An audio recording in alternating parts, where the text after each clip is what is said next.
Hello everybody and welcome back to Ranked, the only show on the internet where I take my biased opinions, throw them on a tier list. I'm your host Dastardly John, and today we're going to be ranking all of the mainline Zelda console games, as well as the Hyrule Warriors games, because why not? So, let's get ranking.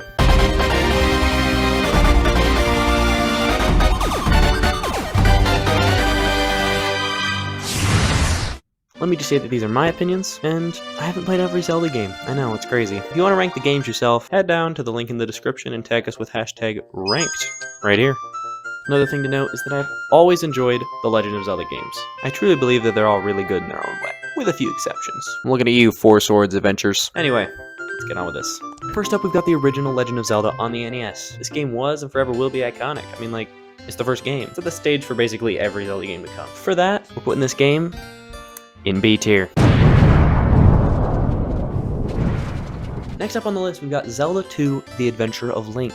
This game was really fun. It's one of my favorites, actually. I didn't beat it because it was really difficult. However, I still thoroughly enjoyed it. And honestly, I can still play it on Switch Online, so that's fun. Personally, I don't really believe that the hate it gets is deserved. And I mean, come on, sure, it's difficult. But what is Google for, huh? And for the beauty that is this game, it goes in A tier.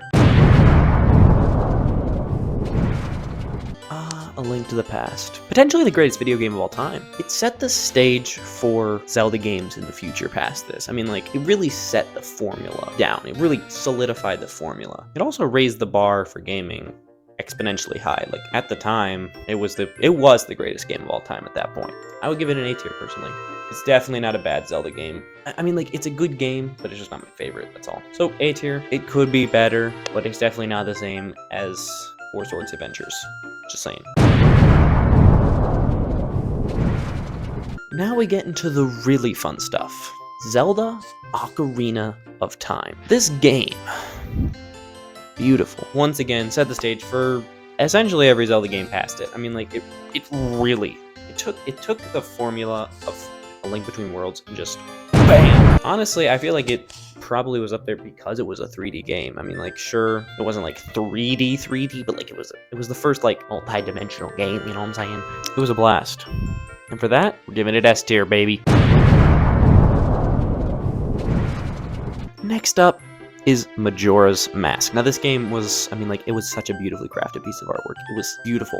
Despite the fact that it was only made in a year and a half, it was a really good game. It was a really good game. It, like Ocarina of Time, gave me a lot of memories that I will thoroughly cherish and probably always will. I mean, it was really fun. For that funness, if that's actually a word, we're putting it in S tier, alongside Ocarina of Time. Here is where things get a little bit dicey. I have never played the next game, The Wind Waker. Now wait a minute, I have played the title screen and it was beautiful. But then again, since I haven't played the full game, I can't form a solid opinion on it. There's also the fact that they remade this game into an HD version. Based on what I've heard about it, it's a really fun game, but I haven't played it. And for that, I'm gonna put the HD version in B tier and the regular version in C tier.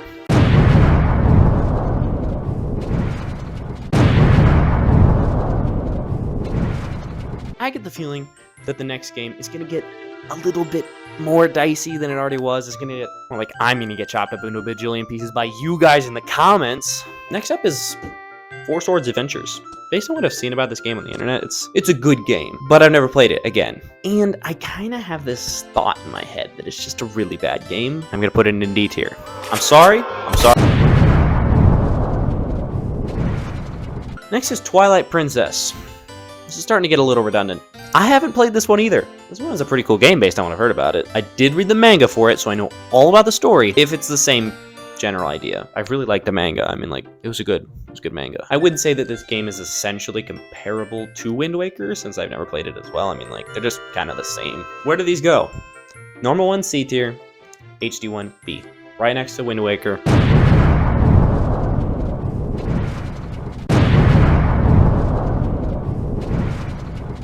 Next is Skyward Sword and Skyward Sword HD. I mean, they're the same. Based on what I played of the HD version, it was definitely a good game. If I had played more of it, it would have been a lot more fun, and I probably would have put it up higher. The regular Skyward Sword goes in B, and the HD one goes in A.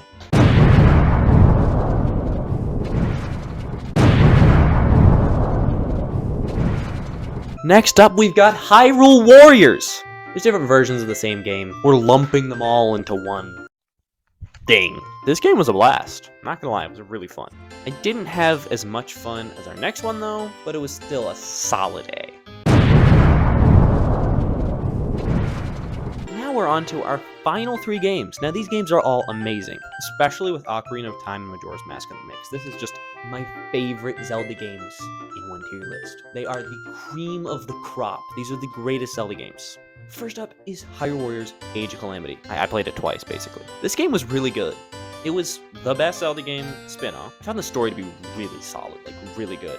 Now, sure, didn't really fit in behind Breath of the Wild because you had to win somehow. So they had to, create an alternate timeline and, go all crazy with it. You should definitely play it though. At least the demo. I feel like the demo was definitely worth it. It gets you into the story. The gameplay was also really cool. I mean, obviously it's Zelda. Hyrule Warriors. I played it a couple times, each time I thoroughly enjoyed it. And for that, we're gonna put it in Dastardly, our first Dastardly game. Now, these next 2 don't even deserve to be on the tier list. They're that good. Breath of the Wild on its own is the greatest game of all time.